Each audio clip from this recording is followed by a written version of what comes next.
Welcome to the August 2018 of the Columbus Square Dance Center News Roundup.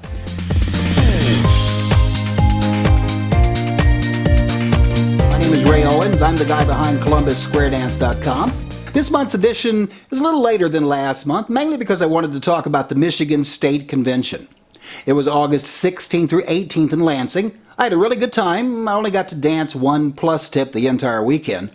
Of course, if you're only going to get to dance one plus tip, who better than the incomparable Sherry Platties to have as your partner? I managed not to embarrass myself too bad in the A1 hall for maybe 3 or 4 tips. I had a good time taking scads of pictures and videos while I was there. There are links to them below. You know, I was a little disappointed in the turnout. From conversations I had with people who would know, it seems the total attendance was somewhere between 180 and 250, roughly half of what their 2017 attendance was.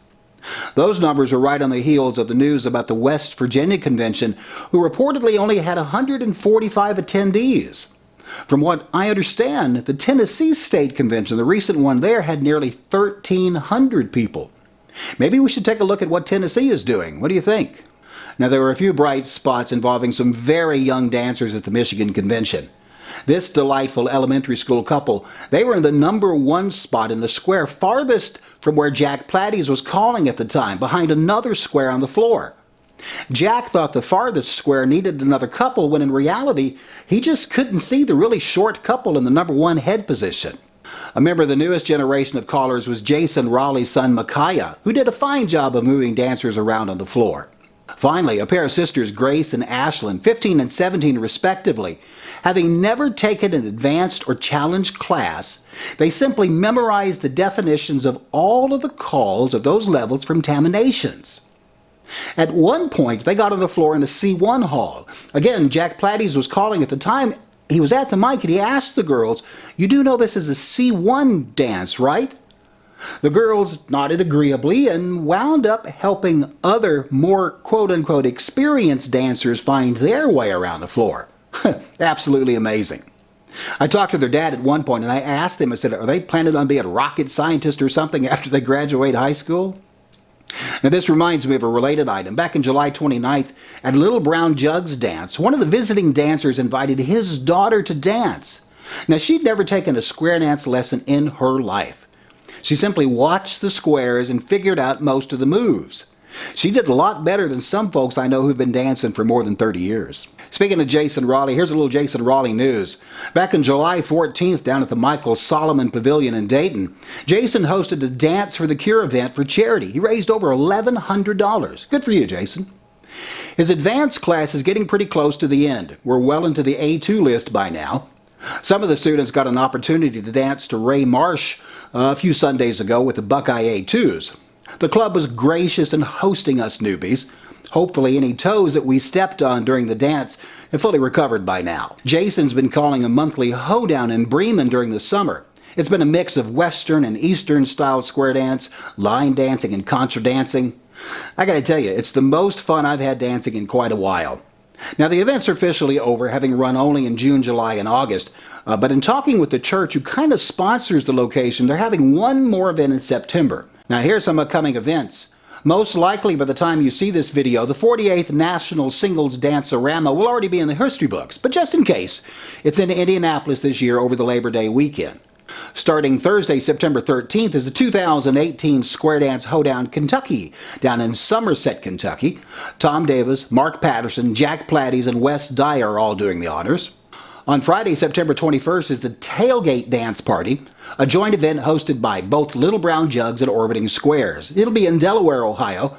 Tom Strickland will be doing the squares and Phyllis Burdett will be on the rounds. The very next night, Saturday, September 22nd, Johnny Appleseed will be celebrating their 50th anniversary dance in Mansfield, Ohio. Jason Raleigh and Phyllis Burdett will be on the mics. You can see these events by clicking on a couple of places on the Columbus Square Dance site. Under the Events Flyers tab, there are links to the event calendar itself and then onto my flyer table. Well, obviously, I'm hosting this video on YouTube. One of the interesting things that YouTube provides content providers are analytics of their videos. How many views, where in the world the viewers are at, some demographic information. And looking over the stats for the nearly 300 videos I've posted of square dance events so far, Only 84% of those viewers are the United States. I thought that was curious. Japan, Australia, Russia, and Germany account for another 10.4%, and then little Sweden all by itself has 3.1% of the views. Who in the hell in Sweden is watching videos of dancers in central Ohio? I want to know this. But gentlemen, the ladies are kicking your butts and viewing stats. 74% of the views are from the pretty half of the human race. Now, I'm sure it's because of this movie star level face. You know, of course, the movie star I'm referring to is Francis the Talking Mule, you know. Good thing that there's nobody under 50 years old watching this video, because who the heck else would know who Francis the Talking Mule is, right? Anyway, as at the time of this video, the most popular Columbus Square Dance video so far that I've sent was the montage from the 2018 National Convention. It has a whopping 547 views. Now, to put that in perspective, the most popular video ever of all time on YouTube is Luis Fonsi's Despacito. As if this morning, when I checked it before doing this video, it had chalked up a little more than 547 views. It had chalked up 5,536,644,985 views. You know, I bet you from a purely marketing standpoint, if a video featuring square dancing had 1/1000th of as many views, we'd have to rent out the shoe for beginner classes. To finish off the video this month, I got to tell you, I'm a sucker for any caller who can actually sing, especially if that caller appears to be having just as good a time as the dancers on the floor. I'd never had an opportunity to dance or meet Mark Patterson until Bucks and Does had him as a caller on July 27th. Well, now you can add me as an official Mark Patterson groupie, I got to tell you. His rendition of Rod Stewart's Forever Young, he rocked it. He really did. He really nailed it. Anyway, we'll see you here next month. Forever young. All right, sides, you ready? Well, sides square through the forehead around. All the way in the touchy corner. Walk and dodge. You do a partner trade. Wrinkle and do turn the girl past the ocean. Recycle her. Swing that corner. You promenade forever young.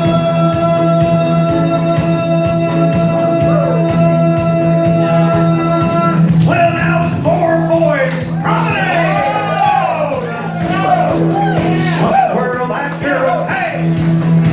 Join your hands, circle left. Weave around that green, make your heart always stay. Swing that girl and promenade forever young.